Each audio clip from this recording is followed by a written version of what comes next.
I'd booked a farmhouse in rural Georgia on a whim, needing a quiet place to clear my head after a brutal breakup and an even worse month at work.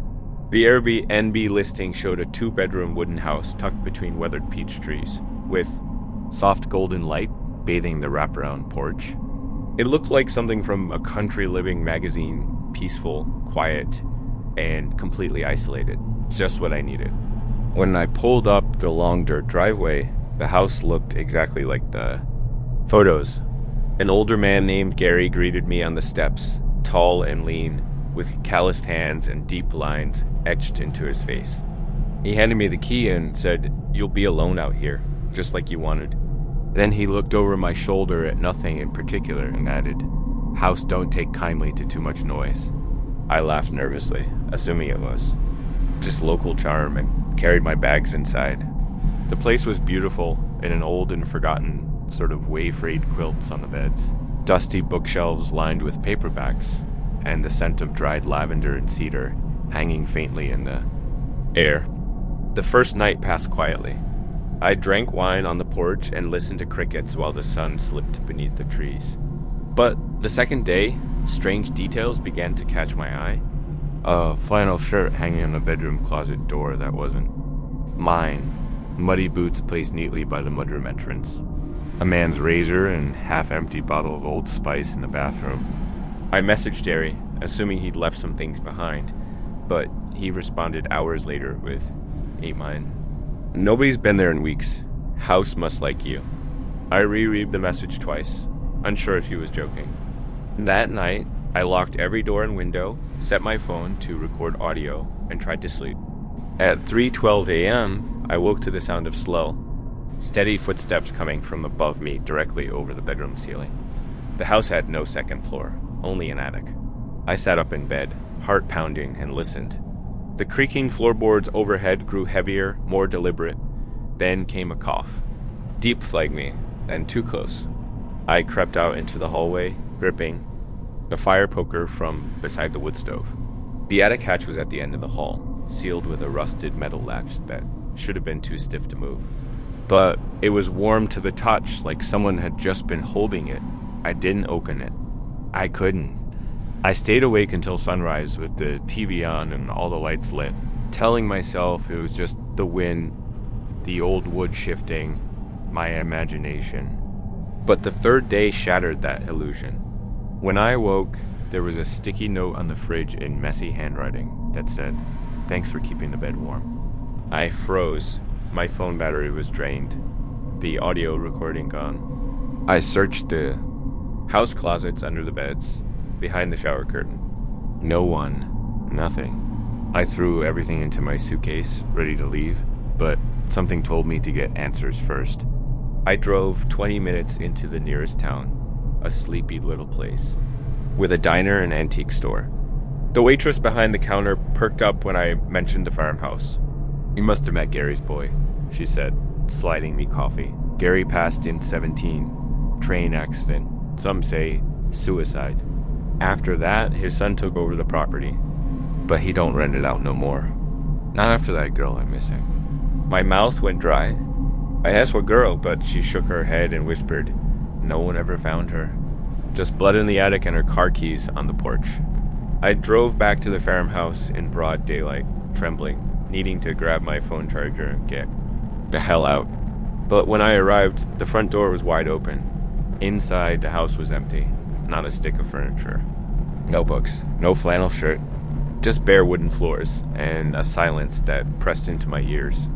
I backed out, goosebumps crawling up my neck. When I turned to get into my car, a man was already sitting in the passenger seat.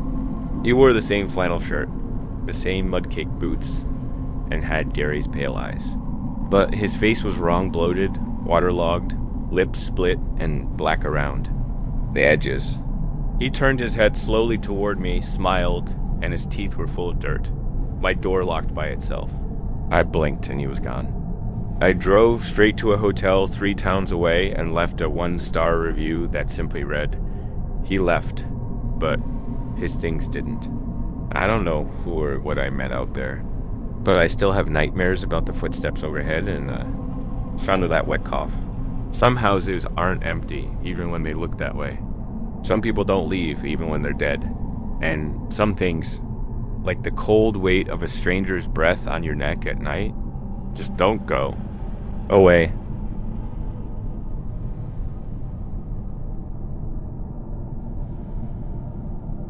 I booked the Airbnb as a surprise getaway for my boyfriend and me. A romantic little Adobe-style home on the edge of an old New Mexico town, nestled between desert hills and historic ruins.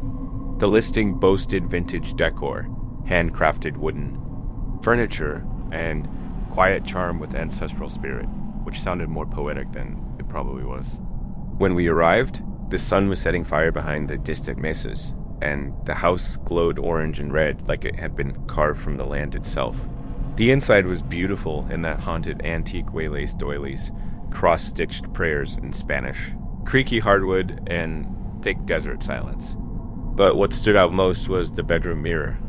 It was an enormous oval-shaped thing, rimmed in black and silver, mounted across from the bed so no matter where you laid, it caught you. It didn't reflect quite right, always just a few seconds. Behind. The first night, I chalked the unease up to unfamiliar surroundings, but my boyfriend said he felt watched. He even claimed the mirror was warmer than glass should be. I touched it myself, and he was right, it was faintly warm. And when I breathed near it, the fog didn't appear on the surface, but rather inside the glass, as if it were a window to something deeper. We laughed it off and turned in for the night, but sometime around 2 a.m., I woke to a soft tapping, like nails on wood. The room was dark, but the air felt thick and heavy. I rolled over and looked straight into the mirror and froze. A figure was standing at the edge of the bed, facing the glass. It wasn't my boyfriend, who was still breathing evenly beside me. This figure was taller, wearing something long and tattered, with a head that tilted far too slowly. I didn't move. I just watched as the figure raised one long finger and began tracing something on the inside of the mirror letters. Backward, but unmistakable. Stay. I screamed and fumbled for the light, but when it flicked on, the mirror was clean. And the room was empty except for us. My boyfriend woke up cursing, heart pounding, thinking I'd had a nightmare. I wanted to believe that too. The next morning, I checked the mirror again and noticed something I hadn't seen before. Dozens of faint handprints on the inside surface, pressed outward like someone had been trapped in there. I tried to photograph it, but the images always came out black or distorted, like the mirror didn't want to be captured. We decided to cut the trip short. I messaged the host, but she never responded. That night, we slept with the mirror covered in a bedsheet. Still, I woke again around 3 a.m. to a scraping sound, the unmistakable noise of nails dragging across. Glass. The sheet was on the floor. The mirror was uncovered, and this time, the figure wasn't in the reflection. It was in the room, at the foot of our bed. It moved in twitching, stuttering jerks, like it wasn't used to having a body. I couldn't scream, I couldn't breathe. My boyfriend finally woke, saw it too, and shouted so loud I thought the glass would shatter. But the thing just melted back into the mirror like fog on a windshield. The next morning, we packed everything and ran. I left the mirror covered again, a weak attempt at respect or mercy. I don't even know. Weeks later, I tried to report the property, but the listing was gone. No trace of it ever having existed. Even our payment receipt disappeared from my inbox. I scoured the internet for answers, and buried in a local blog from 2009 was a post about a mirror found in a church basement after a fire said to trap the restless spirits of those who died in front of it. That mirror looked exactly like the one in our Airbnb. I don't know if it followed us or if we just got lucky, but every once in a while, when I catch my reflection at night, I swear I see a second me blinking a half second too late, lips moving to form that same word over and over again, stay. And the glass always feels warm.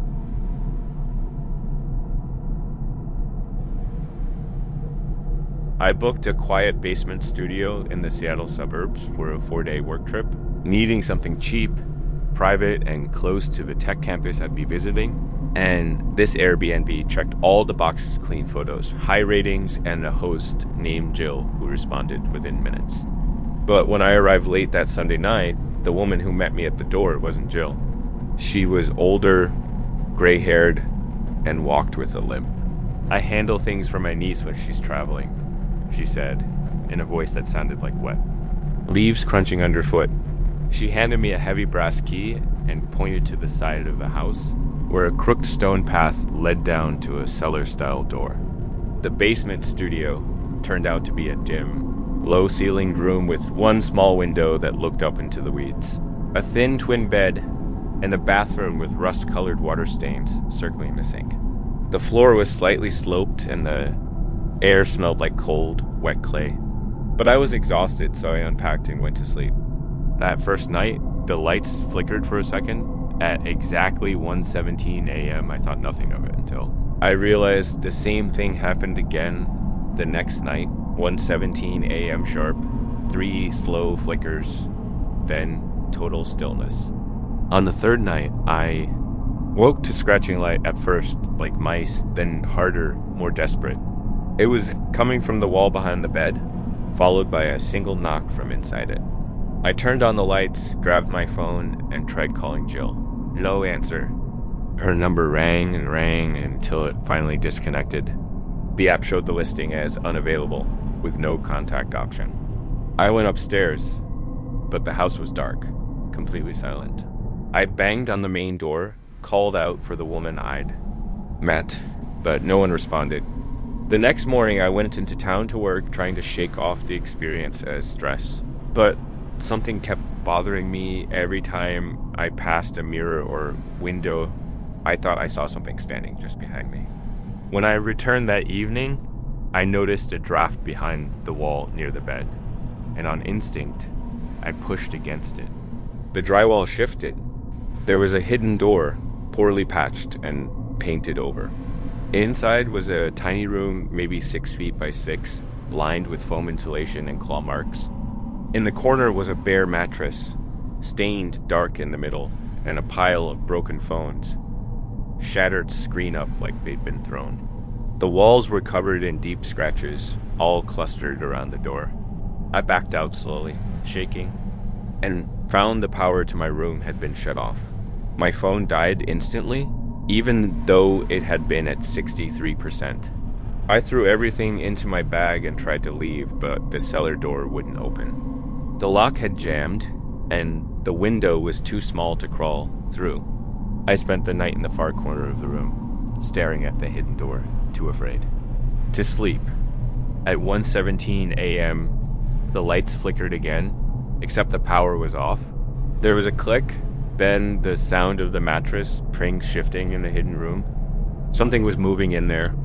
I don't know how long I sat frozen, but when I blinked again, there was someone standing in the doorway to the little cell-thin, twitching, pale like a peeled root with no eyes, just hollow and dense where they should have been. It didn't step forward. It just tilted its head and tapped the wall with a single bony finger. Then it turned and crawled back inside.